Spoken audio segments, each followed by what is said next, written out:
يا حبايبي عندي هنا بصل بقشره، هديله غلوة واحدة بس على النار. يا حبيبي يا حبايبي بديله تقليبه كده اهوت، عشان يبقى كله زي بعضه، ما يبقاش واحده مستويه وواحده لا، كده وغلوه واحده، وهطفي عليه وهسيبه لما يبرد خالص خالص ونبدا نشتغل فيه ان شاء الله. بصوا يا حبايبي البصل ميته عامله ازاي، ده كده ميته طبعا هتتغسل، لسه هقشره بقى واغسله. يا حبايبي ده البصل اللي كانت انا محدقاه معاكم قبل كده، ما شاء الله ده شرشته دايره وزي الفل.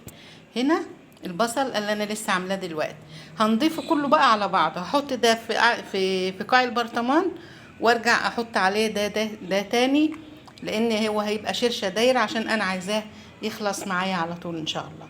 وده هيتاكل يومين ثلاثه هيكون زي الفل ان شاء الله. يا حبايبي انا ضفت على الشرشه اللي قديمه دي، هي شرشه دايره يعني ريحتها ما شاء الله زي الفل، ضفت عليها حته بنجرايه اهوت يا حبايبي.